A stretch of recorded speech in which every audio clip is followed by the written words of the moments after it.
right, well, welcome everybody. Thank you so much for taking some time out of your Wednesday to learn about an intro to distance riding. Please continue to share your introductions in the chat, and we're just gonna get started. So here we go. Chantal's gonna just give a little brief WeBike intro first. Hey guys, I'm Chantal. I'm one of the directors of WeBike. There are four of us. I'm the director of community outreach and promotion, and I'm also the board of the directors. WeBike NYC is a volunteer-run nonprofit organization. So all of us here today that you see on the screen are doing this because we love bikes and we want to get more women, female identifying, and gender nonconforming people onto bikes. So we're excited to have you here. And if you didn't know, and I didn't know this when I first started joining WeBike rides, WeBike stands for Women's Empowerment Through Bicycles, New York City. You have all the contact in the chat. We'd love it if you'd follow us on Instagram. Our Facebook page has events on it. Oh, you know, one thing that is not on here, but I highly recommend if you're on Facebook, is joining our female bike forum by WeBike NYC. It's actually a really great supportive community with a lot of positive energy. So, you know, whether you're a seasoned cyclist or you're a new rider, highly recommend you seek this out. And I think at some point we can maybe drop that in the chat. We have been virtual for the past year, but as things seem to be getting sunnier and brighter, both literally and spiritually and politically, we're starting to hold some in-person rides again, which has been a lot of fun. Our next ride, our very first ride of the season in a year, is coming up April 17th. It's currently sold out, but there will be others. It's a We Ride Roosevelt Island Cherry Blossom Ride. But if you're not able to join us, please encourage you to do your own cherry blossom ride. And actually, Allison, where did you go to look at the cherry blossoms?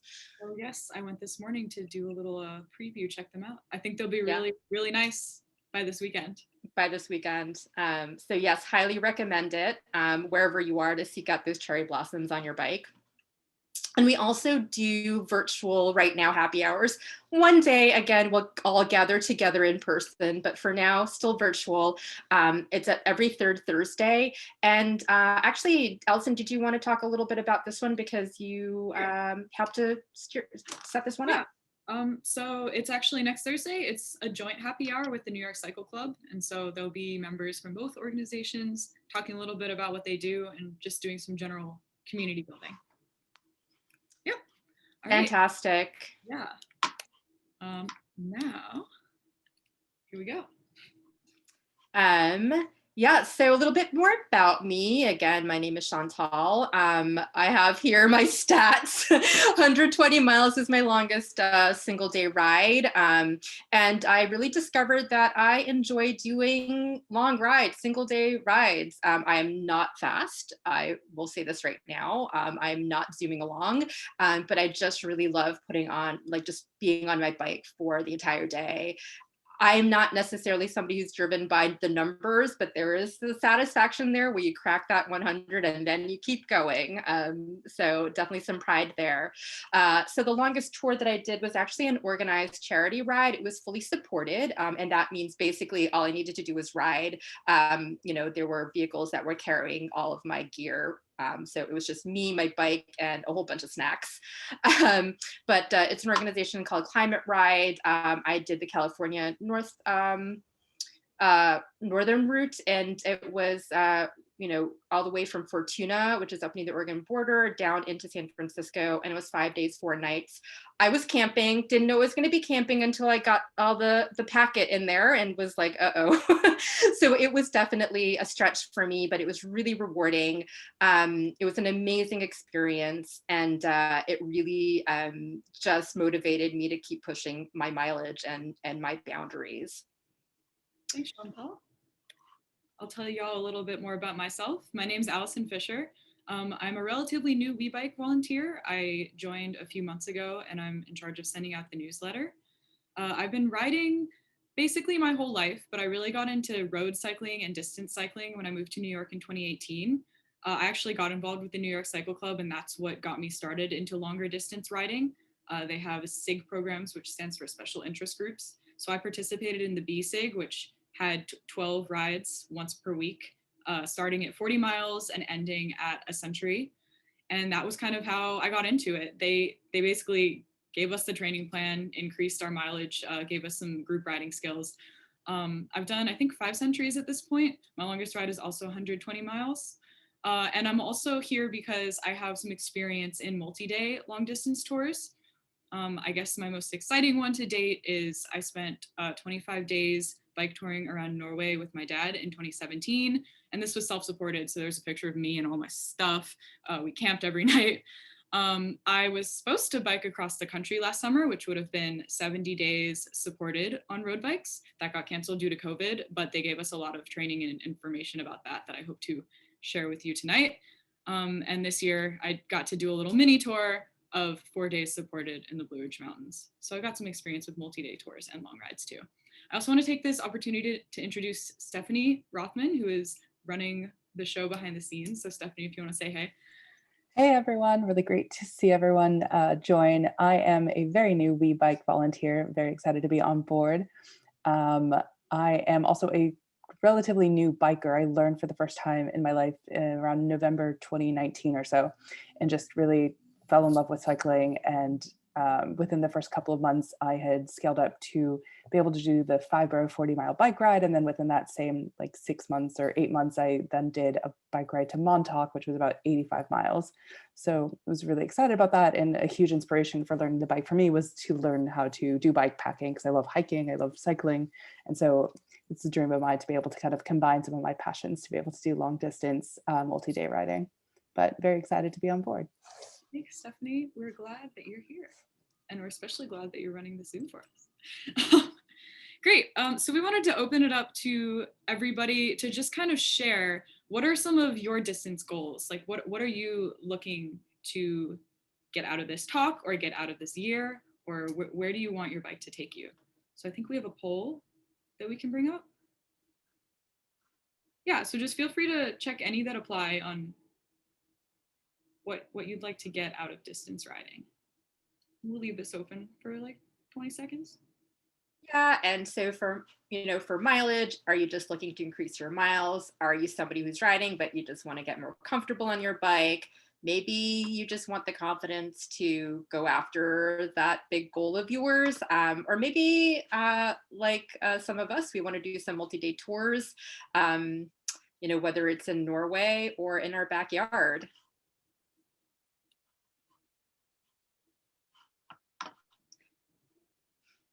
Cool. And Stephanie, I love that you just learned to ride a couple of years ago and you just went straight for it. That's amazing. And that's one of the things I really love about the WeBike community, but just the diverse number of people who come together in this community of folks who maybe just learned to ride or maybe been riding for a very long time, and we're all welcome here. So I'm really excited to have you. Great. Do I have to vote the results? Oh, do we have poll results to? Yeah, ready to share let's do it. Yeah.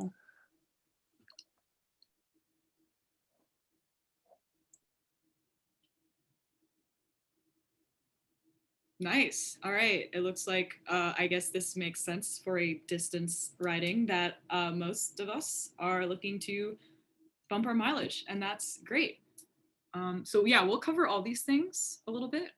So stay tuned. The things we're going to talk about tonight are kind of in 5 categories. Chantal is going to start us off with some things about training plans, keeping yourself accountable, and designing a way to ramp from wherever you are to wherever you want to go. We'll cover some tips for nutrition, comfort, and health, because those are things that are very important to keep yourself literally moving on the bike. We'll have a section on mental fortitude, covering the psychological aspects of distance riding. We'll talk a little bit about multi-day specific considerations, and then we'll share some tips for your first long ride or for your next long ride. So Chantal's going to start us off with training plan and accountability. Okay, guys. So I will admit I am not a huge goal setter, but one of the things I realized, especially when I started riding and was getting more serious about it, that it was really important to set goals. Otherwise, you just kind of spin your wheels, as it were. I'm very proud of that one, everybody. Instead of, really sort of going for it. So highly recommend setting those concrete goals. So whether that is you want to go bike packing, maybe that means that you are going to be doing a trip in 3 months of a certain number of days with a certain mileage. And you know that you have those 3 months to sort of work up to it. Or maybe you want to do a century at the end of the summer and you have, 8 weeks to do that. So set a concrete goal.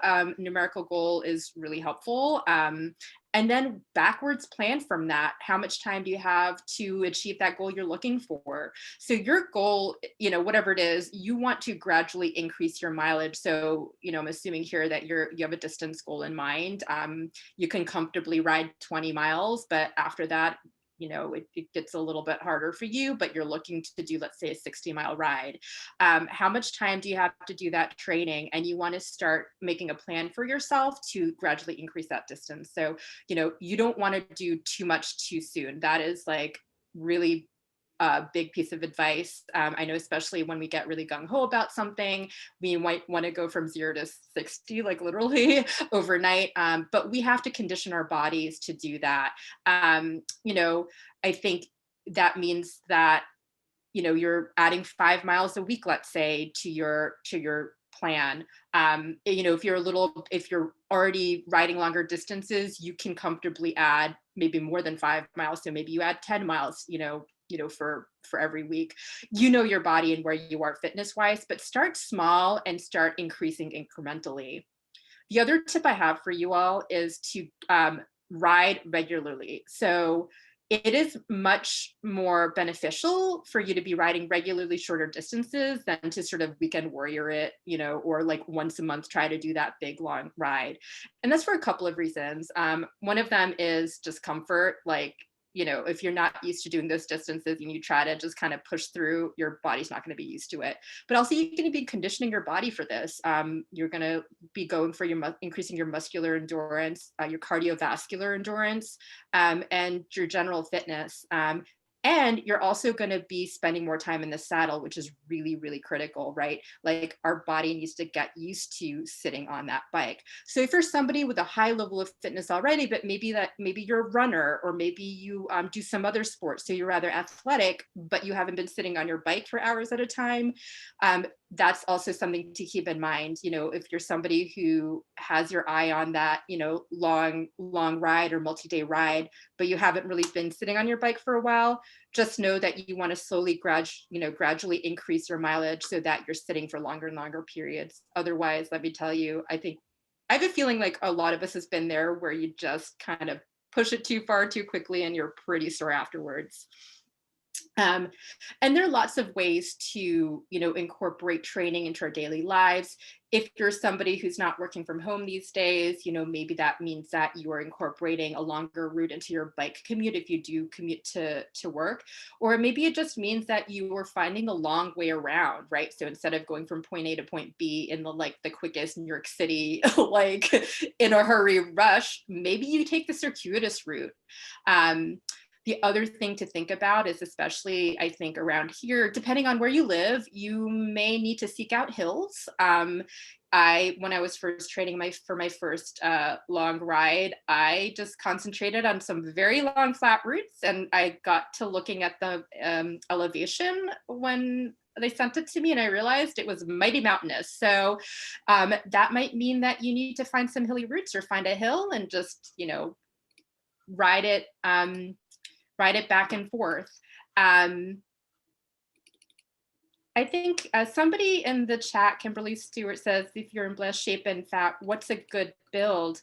Kimberly, can you in the chat, I'd love to address that. A good build of, like this is a bike fit. Oh, like a training progression build, or like a bike fit build? Yeah.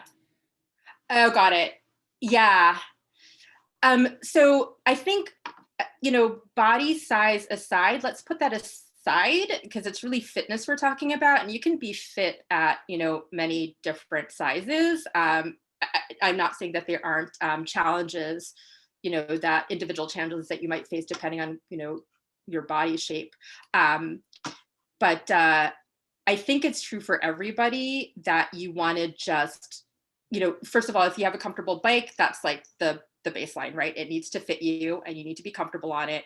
And again, yourself, like, what is your baseline? So if it's you've been off of your bike for a year because of COVID, you haven't really been out, and you've just dusted your bike off from the basement and got it tuned up, don't expect that you're going to be doing the 50 miles that you might have done like a year ago. So start going for an easy spin and build from there. So again, you might want to start with, let's say, conservative goal of like, let's see, I'm going to ride for X amount of time, see how I feel. And then you might even build time in, right? Like, I'm going to go out for a half-hour ride. I'm going to go out for a 45-minute ride. I'm going to go out for an hour ride. And again, build from there, like on a weekly or bi-weekly basis. Do you have anything to add to that, Allison? No, I think, yeah, basically, like, the best way to build is to start where you're at. And so everybody can start at different places and have their own goals that's good for them. But basically, like, you have a place that you're at now, you have a place that you want to go, and kind of just map out small incremental steps to get there. That's, I guess, your general advice that hopefully can work for anybody's situation. For everybody. Yeah. And also adjust. Like, you have a plan, like maybe you make yourself a training plan and you're like, you start it and you're like, this isn't working for me. So don't be afraid to adjust it and, to yourself. So the second part is you've set your goals, you've sort of made a plan for yourself. If you're somebody who loves metrics, maybe you're really logging those metrics. I am not one of those people, but it's always really good to have, this is one really important thing. You do need to track this information, right? So even if you don't have like a fancy dancy, like Garmin GPS, there are free apps that will help you do this. Strava is a really popular one. You can get a free account. You can set your things to private and just start tracking what your miles are. Another way you can do this is just approximate by time. That might vary because you might go faster one day, slower another. It also might be like, in traffic, you're going to be going a lot slower than, in like a paved car-free route. But ways that you can keep track of it. And that also goes to accountability, right? Like, you make a plan, how are you going to stick with it? So riding partners is a really great way to do it. I think whatever you're comfortable with. I've had my riding core team, a couple of people that I've ridden with regularly throughout pandemic, or maybe you're riding solo, you don't feel comfortable with that, but maybe you have a friend who rides who may or may not be in New York City or close by, but you touch base with them. You are, every week you say, here are goals, how'd you do? I think as things open up, joining group rides is a really great way to do this. Find a group that works for you, that's welcoming to where you happen to be at this point in time. Another thing I highly recommend is signing up for some sort of event. Now, it could be a virtual event, it can be an in-person event, but having that concrete, like, I have on this date and at this time, I'm going to be doing this thing is really, really motivating. And I think Allison, you mentioned, you joined your cycle club. So that was your accountability. Yeah, that was kind of my accountability. And like I said, the SIG program also kind of was my training plan. They built it for me, but it was great to have the same group of people saying, all right, this Saturday, you're going to show up and you're going to ride this much. You're going to be happy about it. That worked for me. Another thing, accountability wise, it just works for me if I have a training plan, is like literally printing it out and getting to put a check mark on saying like I was going to ride today and putting a check mark that I rode today. And then like that honestly does it for me in a way that like an Excel spreadsheet does not. I love it. So you've made your plan, you've made your goals, you've made your plan, you're tracking your miles. Maybe you've got Allison's little system for satisfying that, goal achieving. You've maybe have a virtual group that you've joined. So this is a time to experiment. This is the time you're going to dial down all of the things so that when you go for that long ride or that multi-day tour, you know what you're wearing, you know what you're eating, what you're drinking, and what your gear is going to be. So this is your opportunity to experiment and then dial in your preferences. So note the most comfortable riding clothes. if you're somebody who, like me, when I started riding, I was riding in like jeans and t-shirt, which was, I did, it was fine for the sort of commutes I was doing. And then when I started increasing distance, I found out why some people, like so many people, are in spandex. Um, uh, but yeah, figure out what clothes work for you, things that don't chafe, that aren't wrinkling and slipping, and use those for your ride day. You don't want to be mixing it up when it comes to your big event. You also want to experiment with your nutrition and hydration. And Alison will be talking a little bit more in detail about this like later in the presentation. But this is your time to figure out what works and what doesn't for you. So maybe you discover, I don't recommend this, but maybe you discover you're okay like with a Slurpee on a ride. Highly don't recommend, but this is the time you would figure that out as opposed to on ride day. How much you need to eat and drink to keep yourself properly fueled for your ride. And I also highly recommend cross training. So we are, often sitting a lot in our lives. Most of us do. I'm working from home, very lucky to be working from home, but sitting down in front of a computer is, I think, is the case for many of us. And then we go and we sit on our bikes and we do a lot of this and a lot of slumped over.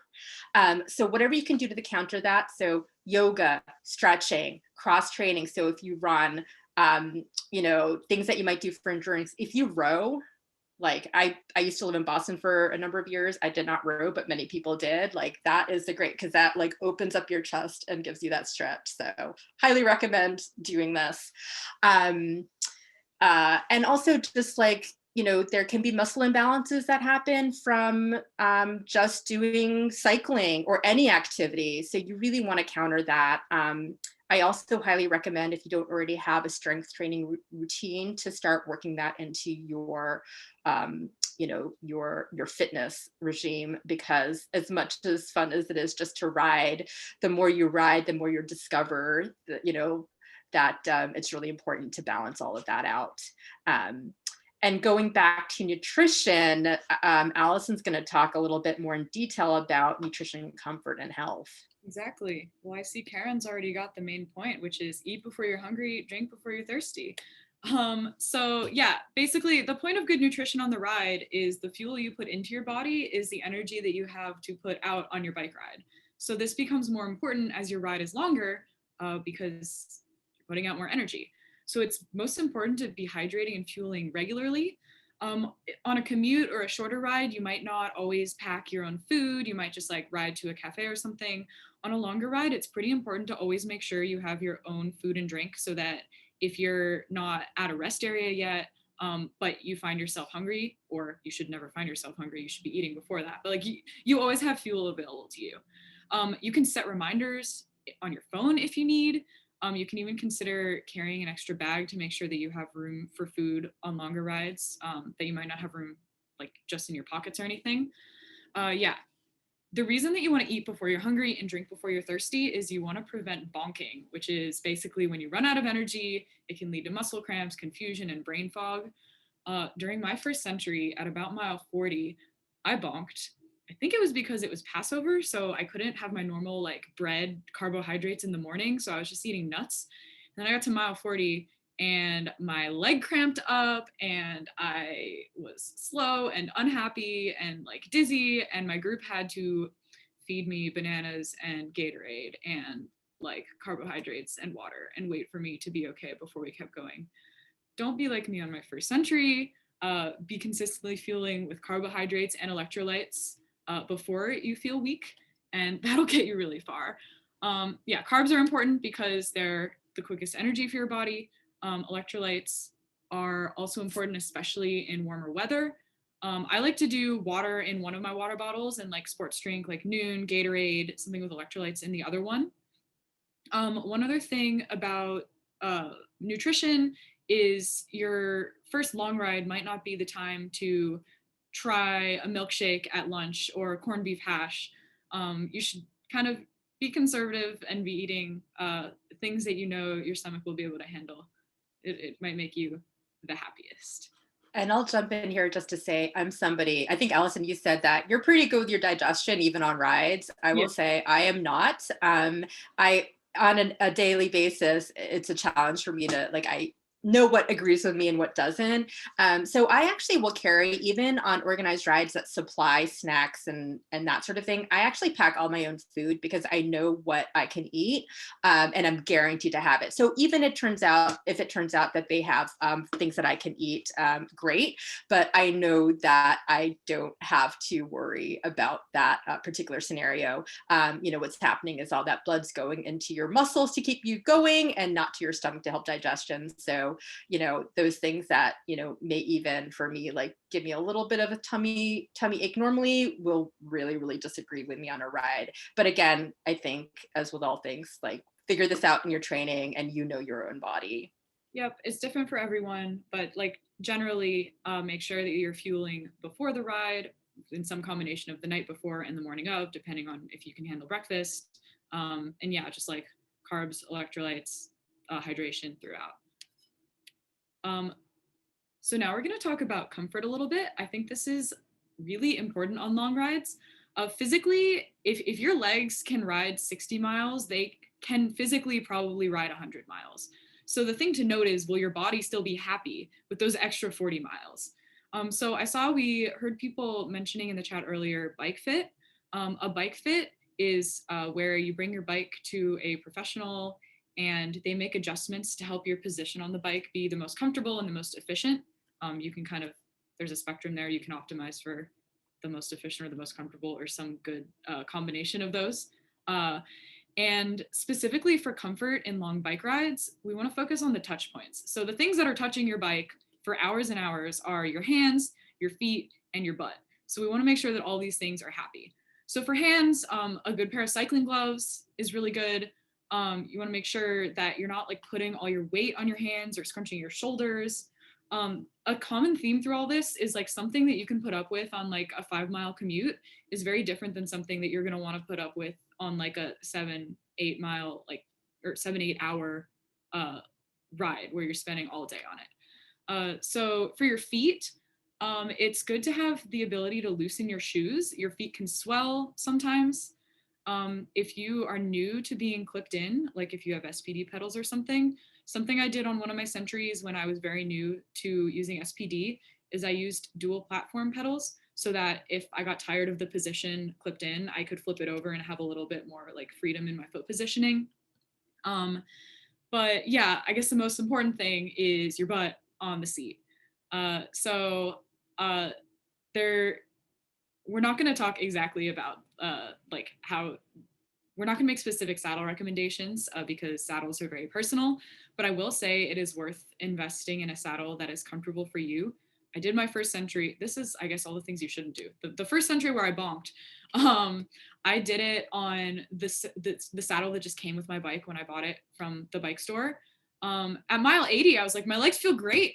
My butt cannot sit for one more second. It was just not great. So saddle's really important. Chafing is something that can happen when you have prolonged contact with your seat or kind of anything that's rubbing. So we'll talk a little bit more about that later. But yeah, basically like hands, feet, butt, make sure that they are all happy.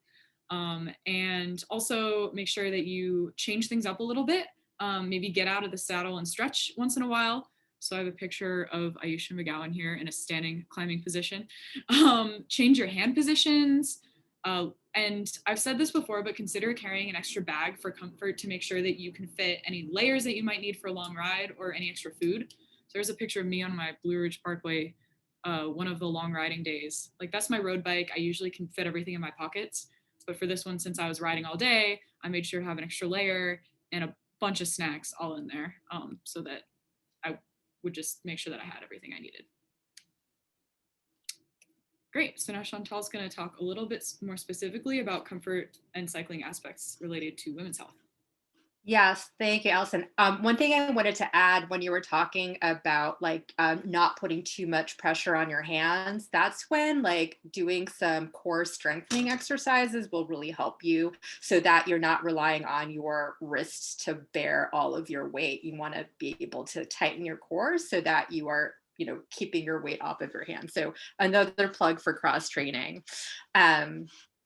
So women's health, something that, when I first started riding, I didn't really hear a lot of folks talking about. But I grabbed this picture off of the NaturCare website. NaturCare is like a so-called like natural women's hygiene product company. I think, you can find them at Whole Foods. But I love that, they were encouraging people to ride, when they were on their period, because it was great for leaving cramps and good for lifting your mood. But they're pointing to her rear saying extra padding, sort of implying that, let's say if you're wearing a pad during that time of the month, that it somehow is going to give you a little extra cushioning. And I'm here to say that this is not the case. Do not listen to this false advertising. And in fact, if you're somebody who menstruates that and are new to riding and haven't figured this out for yourself, that wearing a pad during your period is not necessarily the best idea. And I'll talk a little bit more about that shortly. So the very first thing for comfort, regardless of your gender, are saddles. But of course, for women, we have particular anatomical needs. There's a really great blog post off of a site called Lovely Bike. I haven't looked at it in a little while. But oh yeah, maybe we can get that in the chat when you get a chance, Stephanie. But yes, and it's a little bit older, but it's really great information. It talks about different pressure points at different positions on your bike, whether you're more upright or more leaned over, and just a wealth of information. So I highly recommend taking a look at that when you get a chance.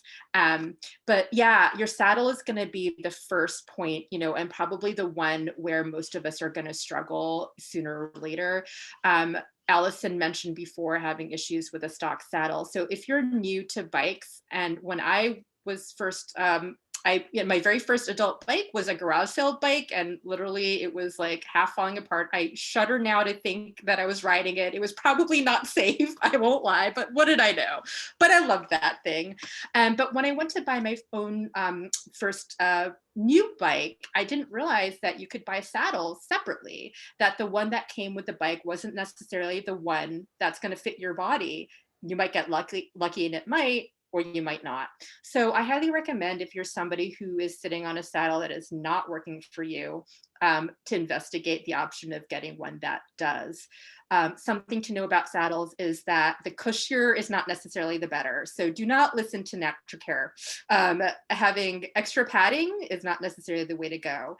If you're just going for short commutes or like short rides tootling around town, yes, absolutely a comfort saddle with a lot of padding, it's going to be fine. It's going to be, probably comfortable for those short periods. But if we're talking about adding mileage, the more material there is to chafe and to bunch and to cause all sorts of discomfort. So really what you're looking for is a saddle that is going to support your sit bones. That's most critical. And that doesn't depend on your weight or body shape. It has to do with, just the way you're made. A good bike shop can actually help fit you for this. Again, with COVID times, I'm not sure. You need to investigate a little bit what services that bike shops might be offering right now, but this might be something further down the road. And oftentimes a less padded saddle, but that is right for your body, is going to do wonders. The other point of comfort to look for is depending on, again, your personal anatomy. If you're more upright, your rear is going to get more pressure on it, so you might find discomfort there. If you're in a more bent over stance, your genitals are going to feel it much more. And depending on your anatomy, that might, and your stance on the bike, it may be at different points. So every body is different. But some saddles that might help you if you're finding that you've got some discomfort, are some of them have cutouts. So if you see in a saddle that has basically the center taken out of it, and again, that won't work for all anatomies. So for some people, those cutouts are really uncomfortable. For some of us, like for me, I have a saddle that really worked for me that had a cutout. You might also want to look for one that has a groove in it. So instead of it having a hole all the way through the center, it kind of has sort of like an indentation that sort of cups your genitals, as opposed to sort of having a center. But again, we're not going to make any specific recommendations, because there is no magical saddle that's going to be amazing for every single body. I wish I had better news for you all. The second thing, so saddles, definitely, if yours isn't comfortable, start the search for a new one. I will say, at the point where I was 80 miles into my ride and was like, I can't stand this saddle, that was like week 8 of the program. Like I had ridden many, many rides on that saddle, and like if you're riding on a saddle that you don't think is your forever saddle right now, you could probably be okay. But it is the thing that would very much benefit you to change as soon as you can. Yeah. And might end up being the limiting factor, I think. Because the thing is, like, you want to enjoy this process, right? So, like, if you're not enjoying it and you're not comfortable, why are you doing it? So, comfort, definitely, yes. So yes, saddle, I think, is one of the most critical things, and probably things that we most struggle with, but that can also make the biggest difference. So, highly recommend. Yeah. So I touched on, menstruation. So if you're somebody who menstruates, that's something you're going to have to figure out for yourself, what works well for you. When I first started riding, my very first like commute on my bike, just tootling around town, I wore a pad, and my goodness, friends, the chafing was real. It's not only not a great idea because you're holding this sort of warm bodily fluids close to your body for a period of time, bacteria can grow. The chafing was terrible. I suppose in a world, maybe if you wore it with very close fitting clothing that holds it to place, I was not. I was wearing it with my baggy jeans because, what did I know? So, other options are tampons. One thing to know, again, you want to test this out before you do a really long ride or a multi-day tour. Tampons, I found for myself that I needed to get the sport ones that are shorter. I found that the full length ones, when I was in a more aggressive bent over posture, it was really uncomfortable internally for me. Again, this is my experience with my body. So just something to keep in mind. So I found the shorter ones worked for me. Be really careful with that string as well. You do not want that chafing in some unfortunate place, especially if you're going for longer distances. It's not going to feel great. So some people will cut that string. I will often tuck it up into my body. Again, sometimes that, can lead to chafing. Or you can sort of lay that string in a way that fits into a nice groove in your anatomy. But something to know and to experiment with. A lot of women or people who have used menstrual cups have really liked them. So menstrual cup, if you haven't encountered it, is a relatively soft, often silicone or some other flexible material cup that you insert, and literally instead of absorbing your menstrual fluid, will hold it until you're ready to empty it. The advantage of a cup is that it's reusable. So that, let's say you're going for a tour, a multi-day tour, you don't have to worry about what are you going to do with the used tampons, especially if you are maybe in a place where you can't just dispose of things easily. So a cup will let you wear it for much longer than you would a tampon or a pad, and then empty it as needed. And then I think a lot of people will carry a little water that they can then rinse it out, reinsert it, and you're good to go. And then, finally, if you are somebody who's on birth control, there are types of birth control that will let you keep, you only menstruate, a limited number of times a year. And I think, Allison, you had some advice of what you do when you are touring. Yeah, I mean, I've been on the hormonal birth control that you're supposed to like not take it for 4 days, once a month, get your period. If I know that I'm on a multi-day tour, I'll just keep taking it. I'll skip the placebo pills. And for me, that means that I won't get my period. And so I've definitely used that to my advantage. If I know I'm going to be on like a 25-day tour, I'll just skip my period that time. And the caveat to all of this is that none of us are healthcare providers. We're not doctors. So please consult your own doctors if you're going to be experimenting with any of this stuff. So there you go. There's the legal disclaimer here. Another issue that some of us might face are saddle sores. Essentially, what saddle sores are is, points where you've had chafing or skin discomfort, bacteria will enter and cause an infection.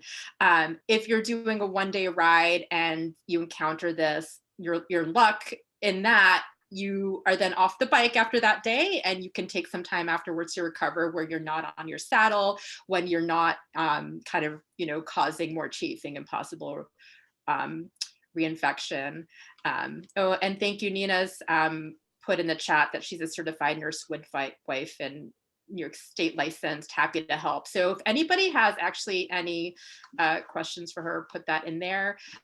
For saddle sores, there if you encounter this, I mean, the best thing is rest. That's not always the case. If some of you have encountered saddle sores, if you have treatments that you've used that worked for you, please feel free to put them in the chat. I myself, when I've had issues with my skin, whether it's a saddle sore or just I've had some chafing issues with my current saddle, Allison, I've talked to her about, I'm on the market for a new one. I'll get one eventually, trying to figure out what that's going to be. But what I found is hydrocortisone cream has helped. I also have some basically diaper rash cream has helped me. Zinc cream has helped. Epsom salt baths have been great. So just something to know that might happen. And you just want to, guys, get out of your sweaty bike clothes and bike shorts immediately. Yeah, somebody's air it out when you can. Absolutely 100%. So you don't want all that moisture sitting up next to your body.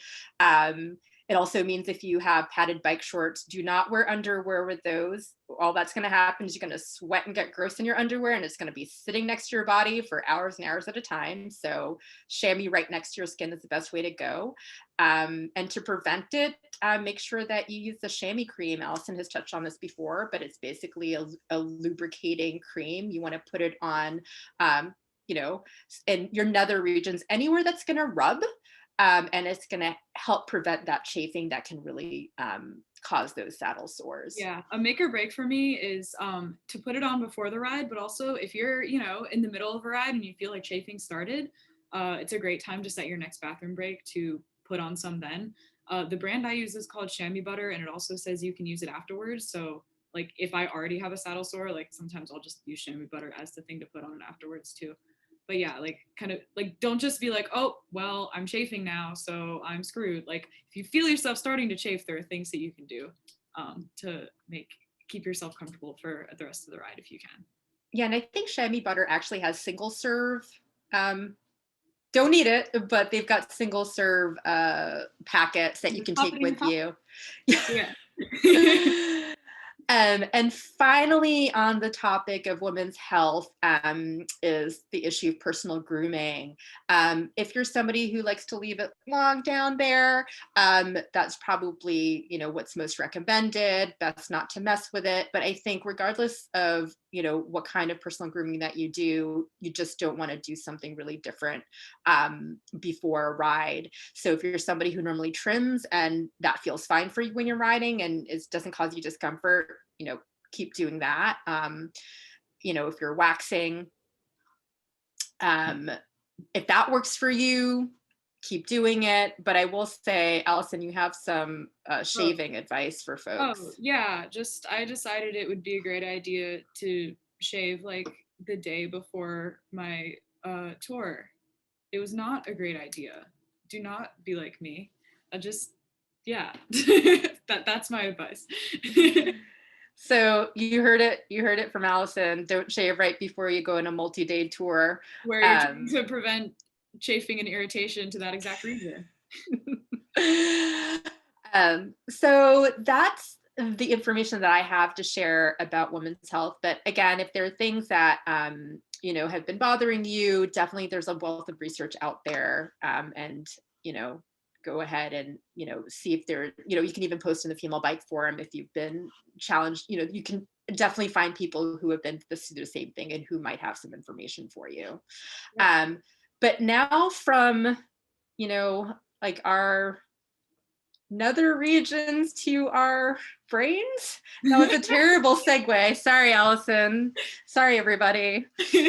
But talking about, what are the things that keep us going that doesn't have to do necessarily with our physical comfort? Yeah. Thanks, Chantal. So yeah, I'm just going to talk about some kind of psychological aspects of long riding. This can kind of be applied to any challenge or aspiration that you have, but we're going to do it especially for distance riding. So the first thing that I want to convey to you is that you can do it. I mentioned before, like if you can ride 60 miles, you physically can probably ride 100. If you right now can ride 5 miles, I bet you with a training plan, like it is very, very, very reasonable for you to get to 30. So like getting to the point of seeing a number that you want to do and being like, I want to do this and I think I can do this is I think like the first part of distance riding or any kind of endurance sport. So yeah, when I started the bike training that got me into distance riding, I did not think I'd be able to ride 100 miles. I had done like, my high of my life had maybe been like 35 miles. And then the first weekend our ride was 40 miles. And I was like, wait, that was fine. And then, through a combination of just that one was ignorance. I was like, I'm gonna show up and they say I can do it, so I can do it. But like, please, you can do this if you want to, and you set reasonable steps. So that's the first psychological thing I would like to tell you. Like 100 sounds like a big number, but there are many people in New York and all over the world who can do it. I want to talk a little bit about mental barriers. So there may come a point in your long ride where you feel like you're not gonna make it, you're not having fun anymore. Like how do you get over this wall? This has happened for me a few times. It happened for me when I bonked on my first century. It happened for me last October when I was on my Blue Ridge ride. We were climbing 10,000 feet on the whole day. It was the last 2,000-foot climb. All my friends were ahead of me. I was like alone in the back. It was getting dark. I didn't know if I was going to get eaten by bears. I was just like, there was a big wall of like, I don't physically know how I can finish. Like I have to climb so much more. I have so many more miles to go. Like how do I get out of this?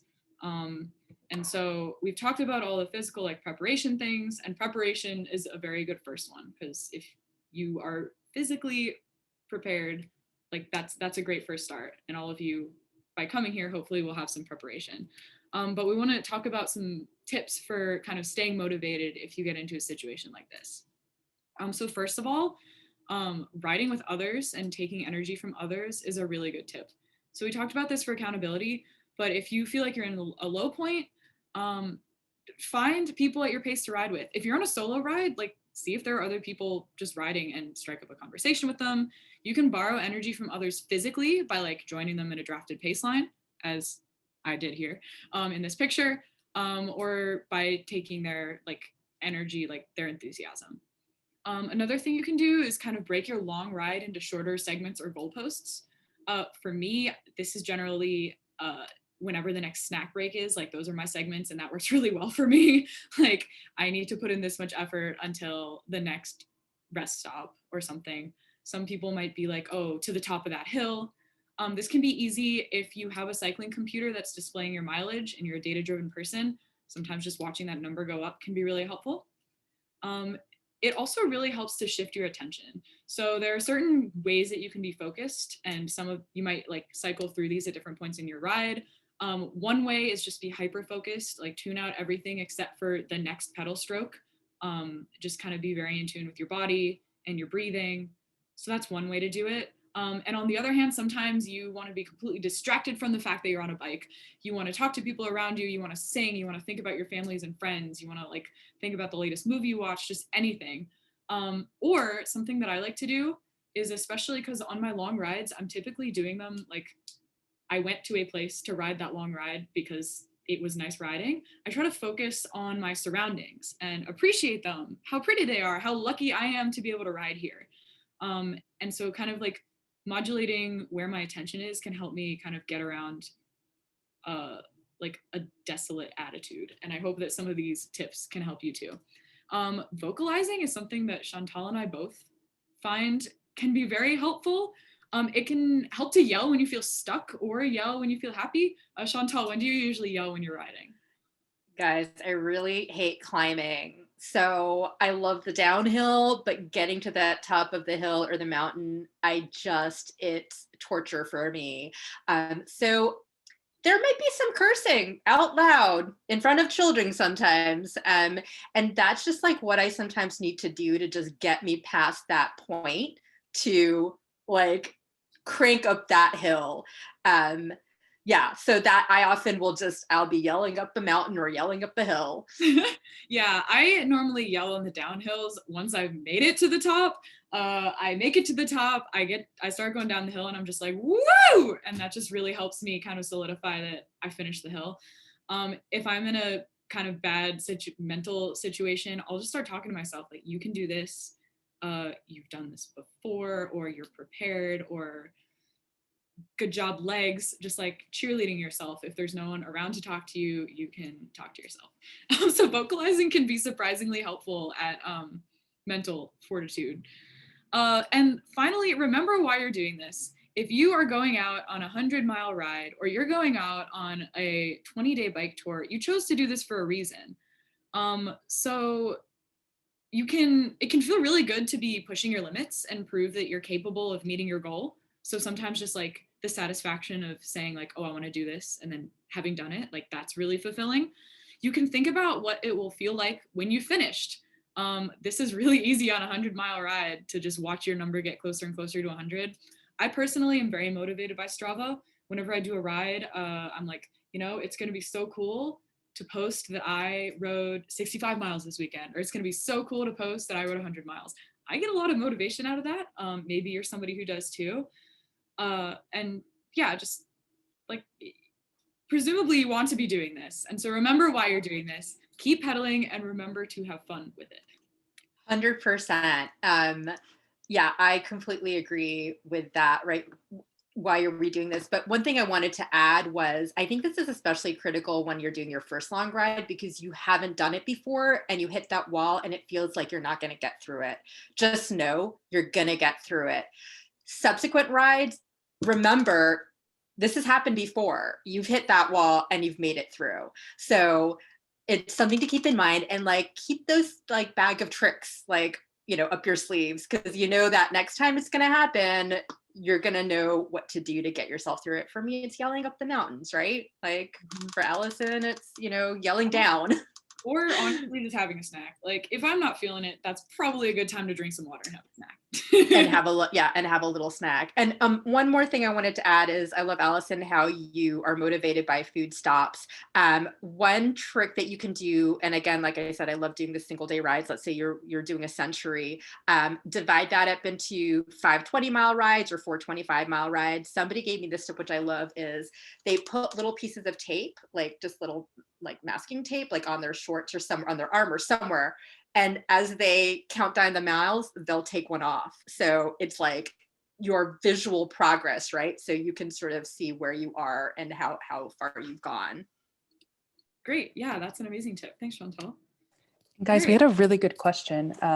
We talked about like the fear of going uphill, but Dorcas, I'm so sorry if I pronounced that wrong, but she asked, how do we get over the fear of going downhill? Yep. Do you want to take this, Chantal? I'll start us off. So one thing I've realized as I started riding with more people is that there are 2 very general camps of people. This is not 100%, but there are the people who really love the uphill and then are less crazy about the downhill. I am in the second camp of people. I do not like the uphill. I don't know why I'm going so slowly, and it never seems to end. And I love the downhill. I love the freedom and I love the sensation. But one thing I realized is that for some folks, the downhill is scary. It feels like possibly you're getting out of control. Allison, do you have thoughts on this? Yeah.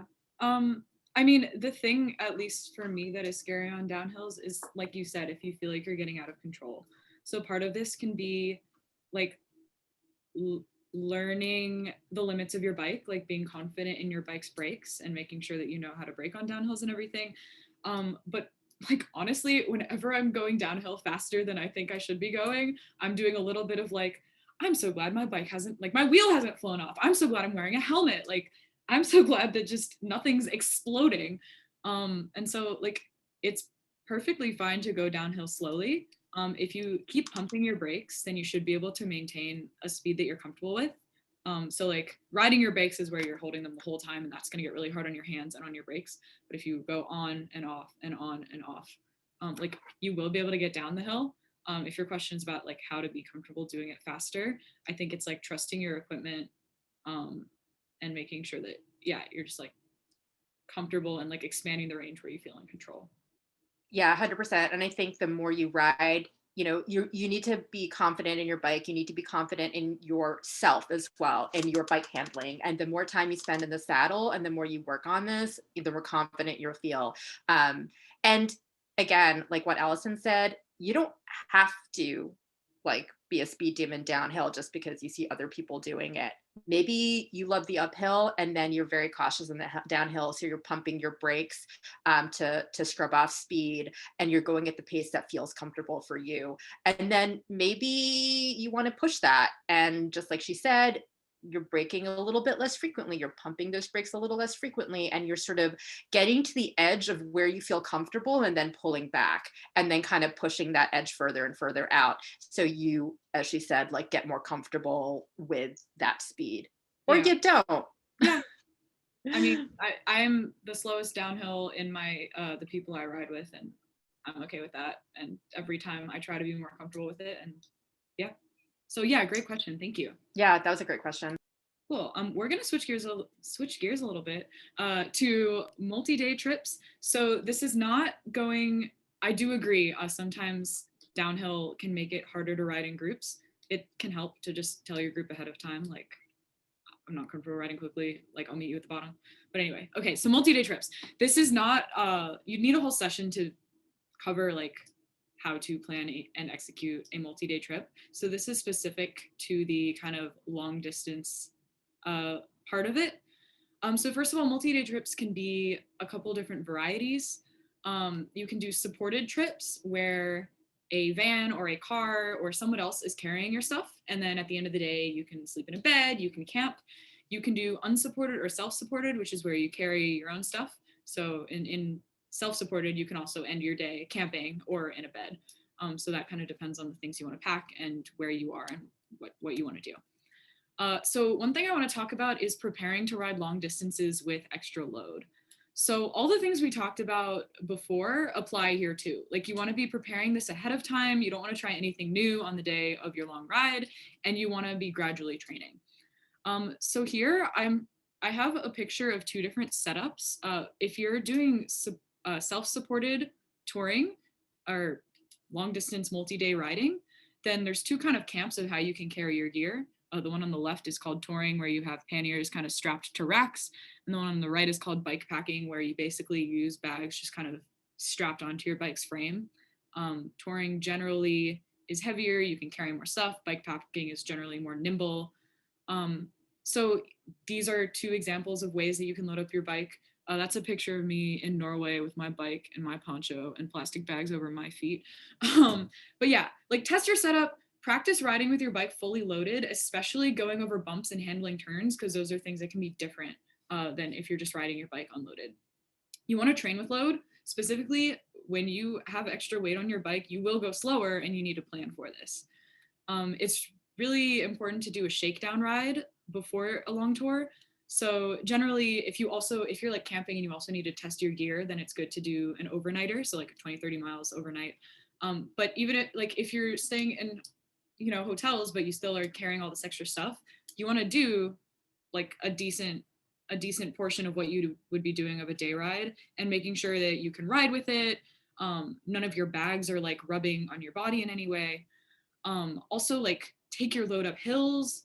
If you just want to get more comfortable carrying weight on your bike, you can commute around with water jugs in your bags. Just anything to build strength and familiarity with like navigating your bike and load. My favorite thing about long bike tours is that I can just use the first few days as training for the rest of the tour. So like if you're doing 25 days, like I don't train as much at the beforehand, because like the first 5 days can just be training for me. Whereas if you're doing a few days and you want to be like at peak performance or whatever, like it's more important to be training ahead of time. The other thing about multi-day touring and your load is you always want clean, dry clothes. So I have this picture of me and my poncho and the plastic bags over my feet, because like if you're riding for multiple days, like if you're riding for a day ride, you might like get wet and then you get home and then you hang out all your stuff, and then the next day either you don't ride or you ride with a brand new outfit. It's like really important when you're carrying all your stuff that you make sure your stuff stays dry and usable. And it's just not fun to be riding in a wet set of pants or wet socks. So aside from riding with extra load, another thing is kind of thinking about how to cover distance over multiple days. So first I'm going to talk about fueling for continuous activity. The most important thing here is that like your post-ride food for today is your pre-ride food for tomorrow. So there's a picture of a dinner that I had in my Norway. This has, all the food groups. I had a banana for electrolytes. I had more than just that one piece of bread for carbs. I had my protein, my vegetables. I ate that at the end of a long day of climbing, and that was kind of preparation for the next day, which was just another long day. One thing to note, if you eat a lot of gels today, your body will retain water, and tomorrow you're gonna have to pee a lot. So like if you're doing a one-day charity, one day like 5-borough bike tour, you might not realize this. I realized this on my last multi-day tour. So just kind of. Are you talking about the little packets of like squeeze? Like, I'm talking about like the Cliff shot blocks, but it was just like anything with a ton of electrolytes. I just had a bunch of them on a really like hard riding day, and then I didn't pee and I didn't realize it, but the next day I had to pee like every half hour. Yeah. So yeah. If you're, if you're riding over a period of multiple days, you might reach a new equilibrium, a food equilibrium. Your metabolism might adjust. You might be hungrier or less hungry than before. My biggest advice is just like always make sure you're fueling enough and always drink water. Another thing about distance over multiple days is kind of planning your effort. Like on a single shot, I'm gonna ride 40 miles today. Like that's it. I'm gonna ride 40 miles today, and then tomorrow I'm gonna recover. But it's really important to plan rest and recovery into your multi-day trips. So your body will get used to the elevated activity levels, but you still need to make sure that you're treating it well. So one thing is, after your rides, make sure that you're kind of stretching, also dividing your distance over multiple days, like be realistic and build in time for recovery. So here I have an example. This would have been the first 4 weeks of my bike ride across the country this summer. This was the mileage that they gave us. So you can see we started out with 3 days of like moderate, all flat riding, like still like big distance, but it's all flat. And we had a rest day on day 3, which was really important. And then as we keep going, the mileage is, some days are more, some days are less, still getting another rest day. And by the time we get into like Minnesota, North Dakota, where the actual climbs are, like we've had time to get more in shape. Also in this tour, like some day, like each day 2 people were driving the van. So like this would be like the top of what anyone would be doing. But just kind of know that, you're not going to be riding, the same amount every day as you would if you were just going to do one straight shot. And finally, sleep. Make sure you're getting enough sleep. That's like how your body recovers. If you're getting up really early to start your days, maybe you'll be napping, maybe you'll be exhausted at the end of the day and go to sleep early, and that is fine and that is good.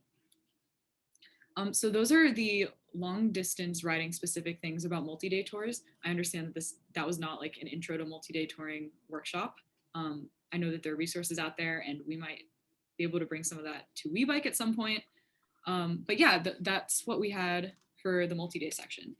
So the last section we have for you is Chantal is going to take you through some tips for your first or your next long ride. And then after that, we'll for questions. Yep, exactly. We're heading into the home stretch. Thanks, Allison, so much for that little mini intro to like touring basics, things you need to keep in mind. Folks, put in the comments if you'd be interested in like a touring or bike packing specific workshop like this, and we can see if we can make that happen. But yeah, I'll talk about general tips for your first long ride. These are sort of the things that I've learned for myself when I was like preparing to do centuries or longer rides. When you're First thing to do is you want to get prepared. I didn't put this on the slide, but the very first thing I would do is make sure that you get your bike tuned up, especially now when bike shops have long lead time. Schedule that in earlier rather than later. Second thing you want to do is you want to preview that route.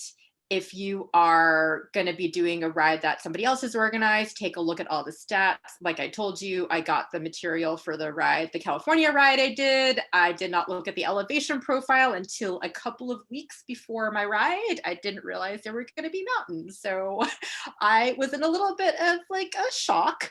And then I had to find a hill and ride it back and forth a whole lot at the last minute to try to get some elevation in.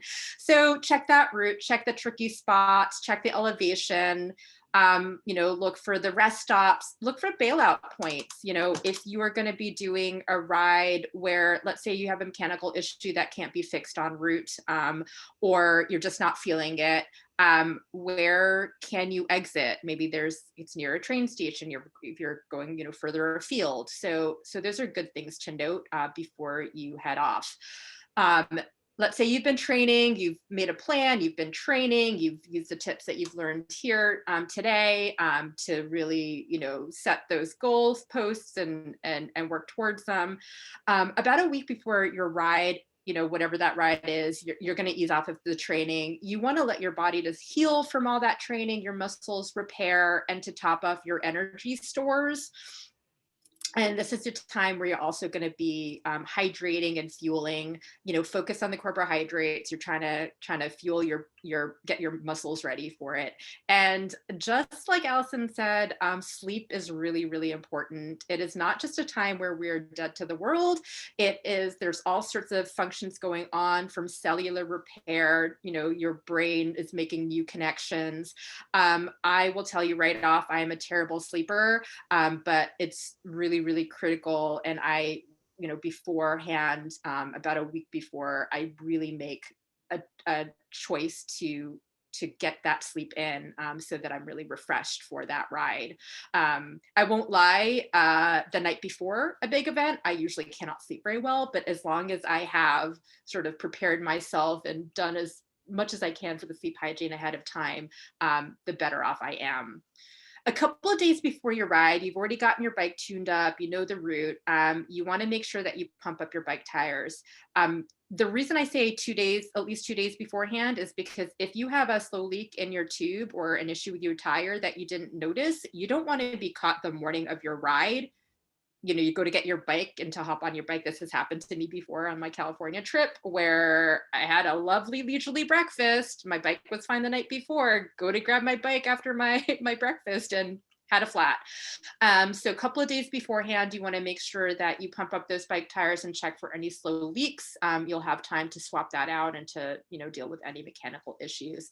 And do the old ABC bike check. For those of you who don't know, that stands for air, brakes, and chain. So check to make sure you've got plenty of air in your tires and it's holding it.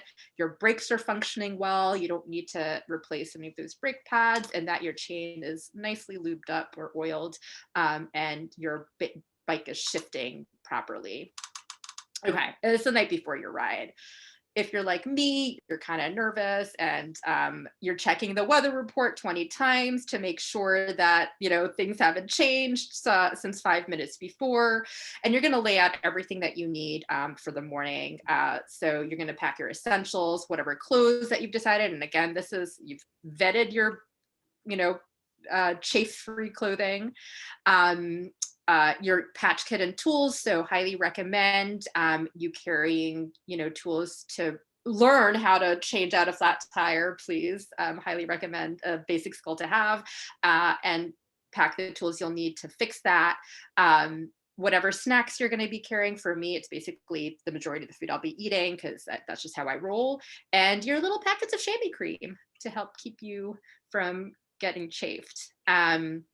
If you are going to have electronics, charge them up the night before. Highly recommend that you take an external battery pack with you, and then put your electronics in the energy saver mode day of. So it's the morning of your ride day. So next slide. So it's your ride day. That's me in California. That is me with a backpack. This is before I figured out how to travel light. This is also before I discovered the magic of bike jerseys with all the fancy pockets in back, which I thought were just like pretentious, like spandexy cyclist gear, and realized quickly they're really handy. But the morning of your ride, you're going to check your bike, like I said, just in case, and you're going to fuel your body. Ideally, you're eating a solid meals a couple of hours beforehand. That's a combination of carbohydrates and protein, and then top it off about half an hour before you go and ride. And you're hydrating as well. I'll be honest with you guys. My stomach cannot handle food first thing in the morning. It just can't. I'll often choke down just a little bit of something, but I plan on eating on my bike. And that's just something I've learned from experience. But that also means that I'm planning for it. I'm pack my first meal of the day. And as soon as I get to the gathering point, I start eating, or I even eat on my bike. I'm dexterous enough to do that. And that's also just something you should know for yourself. The other thing I would do here is actually lay out the food, or put out the food, or have the food ready for the end of the day, right? Like, you don't want to come back from the ride at the end of the day and be like, what am I eating? And open your fridge and there's nothing. So yes, food, very important. Really critical also is to pace yourself. If you're doing like a single day long ride, or any distance riding, don't go hard right out of the gate. That's a rookie mistake, and you're going to regret it pretty quickly. So know that you're in it for the long haul. The other piece of advice I have for you is don't linger at rest stops. Allison, there was like a Girl Scouts saying. So I learned in the Girl Scouts for hiking that if you're going to stop and take a break, it needs to be for less than 5 minutes or more than 20 minutes, because in that other middle is a sweet spot for just lactic acid to build up in your muscles. So I do less than 5 or more than 20. Yeah, and I highly 10 minutes. It's now a long stop. Like, eat some more, drink some more, but otherwise, kind of keep it moving. Yeah, in my early days, I would really linger at the rest areas and chit chat with people and eat, and then my body would start to cool down, my muscles would start to cool down, and also I just would lose my will to like get back on my bike. I would just lose that momentum. So I've learned over time just to keep moving, take a quick pit stop, use the facilities if you need to, and then, have a quick bite and then get moving again. And the final piece of advice is, it seems obvious, but it's just to keep pedaling, keep moving, especially with these long rides, especially if it's a single day ride. If you're somebody like me who's a slower rider, you're trying to cover a lot during the daylight hours, you don't want to lose any time. So just keep moving your body. And then you're at the finish line, you're celebrating. What are you going to do for your post-ride celebration aside from yell a whole lot and be really excited and feel very accomplished and very exhausted? You are going to refuel yourself with the food that you've prepared and have ready for you for when you got home, or at whatever point, if you're going out somewhere to grab a bite to eat. Really important to refuel yourself. For myself, I often don't feel hungry initially. I still have all the endorphins going in the excitement of the event, and all the blood is still in my muscles and not really in my stomach. But it's really critical to make sure that you have a good meal and hydration. And maybe, I think I told Allison the story of my shower beer. I celebrated with a nice long shower and a beer at the same time after one of my long rides, and I was not sorry. Yeah, my only thing about eating after a ride is by the end of a long ride, like a century, I am always just physically tired of eating, putting food in my body. That's not a bad thing. That means I was fueling enough, but you need to remember to keep eating afterwards, and also just hydrate. That's all I have to add. Food and drink. And make sure that you stretch, guys. Foam roll. If you have a foam roller, it's a really great way to get the kinks out. One day we all can get massages again. Maybe you know somebody who's a masseuse. Maybe you do some self-massage. And you're gonna absolutely want to sleep. I don't think this has never been an issue. I'm a poor sleeper, but not post long rides. And just know that for the like next couple of days after, you're going to probably be pretty exhausted, physically exhausted. There's going to be some muscle soreness. You know, the delayed onset muscle soreness is a real thing. A lot of people do like to go the day following like a big ride to do a very easy spin, kind of get lactic acid out of your muscles, kind of, you know, keeps your body a little loose. You don't want to go hard, but this literally is just like a very easy spin on your bike. I like to do Epsom salt baths to help those poor sore muscles. And just know that I personally, I don't know about you, Allison, but my appetite is like out of control the next couple of days. So make sure that you're fueling yourself and hydrating yourself post ride. Yeah, that's it. All right. Thank you so much, Chantal. We have about 10 minutes left, and we'd love to take any other questions that y'all have. I know we covered a lot, and I want to thank you for basically listening to an hour of 5 minutes of just straight content. We really hope you found it helpful. But if you have any other questions, feel free to drop them in the chat, and we can try to talk about them. Also, I hear some people typing, so we'll definitely give people a little bit of time to formulate their questions. Yeah, thanks so guys so much for sticking with us. You know, I know these Zooms can be informative, but also it's a lot of screen time, so we really appreciate it. Do you do any training rides for long distance riding? Yes. So it depends on the first part. Chantal kind of covered if you have a specific goal in mind, then you should be working on like multiple times a week going up to that. When I was in the New York Cycle Club training program, you know, every Saturday was a long ride, but then we also had to, it was suggested that we do rides during the week to just kind of like keep our conditioning up and make sure that we're happy on the bike. I would say We Bike NYC focuses much more on shorter social rides, but we often have a couple of longer rides during the year. We're not sure what our schedule is going to look like this year because it's very modified during, you know, during COVID. But yes, there are groups out there that are also doing other rides. So definitely, you know, look for those. So Lisa has a question about endurance. Get tired after 2 or 3 park loops. It's time I go bust out a ground fauna with no notice. Obviously, the joy of covering ground keeps me distracted from getting tired, but I know I'll get stronger and faster if I get better at training on race style loops. Besides joining a club ride or training program to keep me honest, do you have any mental tips to bridge that gap? I can actually address that, Lisa, because I actually, when I first started distance riding, I was talking to somebody who basically was training for a 2-day. I mean, it might have been like Ride MS, or it was like a 2-day like ride, and you know, covering a lot of mileage. And they were like, they hated every minute of it because literally what they were doing is they were riding the same stretch of road back and forth, and just increasing the number. The same thing you're talking about, those loops. I think life is too short to make riding your bike something you don't enjoy. So if you're not like into, personally, I just think if you're not into doing like park laps, don't do park laps. Maybe it means that you need to, you know, decide to go a little further afield where you can get out of the city and do a little bit longer riding, or find a route that covers that keeps it fresh. You know, maybe you have a few different routes that you can sort of cycle through, like literally cycle through, but also just like swap out, so that you keep it fresh for yourself. And I think, yeah. So that's my take on it. Maybe Allison, you have a different take. No, I think that was great. Like for me, I'll do park laps to kind of practice bike handling and, you know, to be on my bike.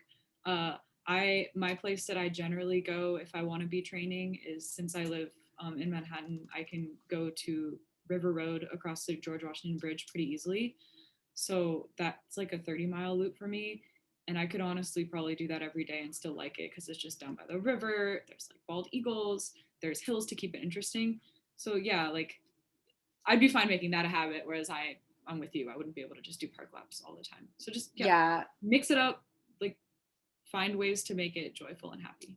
Yeah, I think the only other thing I can think of is you know, if you're somebody who's motivated by metrics, like if numbers really motivate you, maybe that's a way to go. Maybe you're like, it's not so much the experience of being on your bike, like around the laps, but maybe it's the numbers. Maybe it's to see yourself, like see those numbers go up, the number of laps you're doing go up, and then sharing those like achievements with somebody or publicly, you know, Allison, you know, for you, Strava does the trick, but maybe that, you know, maybe you find a community of folks or even just like, you know, an accountability buddy that you share that information for. Yeah, So if you make that's it a just another. challenge, like how many Prospect Park laps can I do this week? That might be different than just like, oh my God, I have to go ride in Prospect Park again. Yeah. But yes, I personally just say life is too short to to do writing that you're not enjoying. Okay. Looks like we've got another question in there.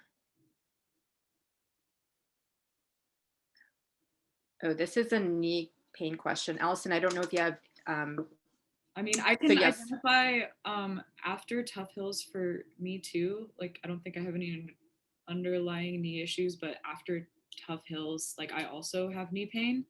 The way that I address that if I want to not have knee pain is to just spin as lightly as I can on the hills and try not to be like grinding or exerting a lot of effort. I am not a doctor. Does anyone else have? Well, I was going to say I have knee issues. You know, as we use our bodies and we get older, these things are going to crop up. So definitely, if this is something chronic, talk to your PT or doctor. This is considering that your bike is fitting you properly, right? So you want to make sure that your bike is the right size for you and that it's been adjusted and is like everything is on point. So I would start there, right? Like, is the saddle at the right height? Is your body position at, you know, in the right position? And is the bike too big? Is it too small for you? So those are things to definitely investigate. If you have weakness, like, so I have knee issues, but it's not just my knees, it's down my whole chain, like from my hip. I have my weak hips because I'm sitting all the time. This is where the cross training really comes in handy. My hips are weak, and so other muscles are trying to compensate for that, and it goes down my leg into my knees, right? Again, something to talk about with your doctor, but strength training will help with that. Core exercises help with that. Full body strength training will help with that. Physical therapy will absolutely help with that. But yeah, something to talk about with your doctor. And somebody says, ice your knees after rides. I got a prescription anti-inflammatory from my doctor that helps me, but also, yes, icing knees. Dorcas asked, what do you do about cramps? Allison, what do you do about cramps? Muscle cramps or menstrual cramps? Oh, great. Yeah, Dorcas, can you clarify? Why don't we talk about muscle cramps? Okay. I have, yeah, muscles, hands. When I first switched to a road bike, I was not used to the way that you have to, like, you know, hold the brakes on the hoods. And after my rides, I thought there was something wrong with my brakes because like my hands would get just like this whole muscle here would just get really tight. The answer was like I shouldn't be putting so much weight on my hands and I shouldn't be like carrying all this tension. Um, No but death grip, right? yeah, so a lot of cramp prevention, like cramp handling, can be preemptive, and you're making sure that your positioning is what it should be.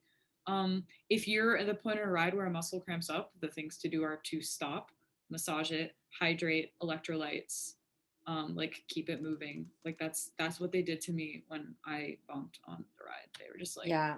poking my leg and all those things.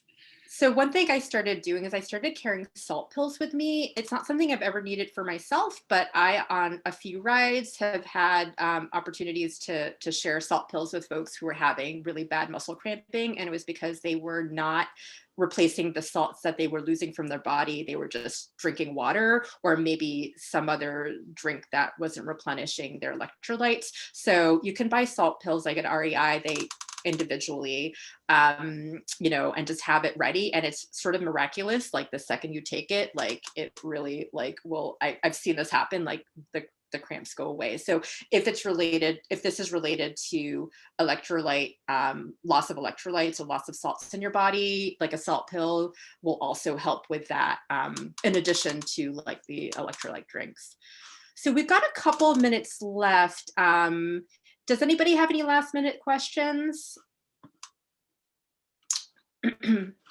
It looks like we're pretty good. I wanted to thank everybody for joining us and for sticking with us this entire talk. I am really excited to share all the knowledge that we've had, we've accrued over time with you all. We'll be followed with an email. We'll include the slides. Let's hope if we can get this recording looking real good, share that as well. And I'll also send a little document that gives my pre-ride, day of ride, post-ride tips, shower beer tips. And then Dorcas asked, which is the best way to find out about our upcoming rides? So if you're not already subscribed to our newsletter that Allison puts out, it's a monthly newsletter. Please do go to webikenyc.org. You can sign up on our website. It'll add you to our MailChimp newsletter that Allison lovingly crafts every month, and it'll give you our upcoming events for the upcoming month. You can also look at our website for upcoming events. We're hoping we'll be having more rides, but definitely join us for our New York Cycle Club joint happy hour next Thursday. And yes, Jennifer, we'll see if we can capture the suggestions from the chat in some format.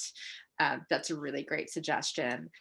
So thanks everybody for being with us tonight. I hope you have a lovely evening and happy riding.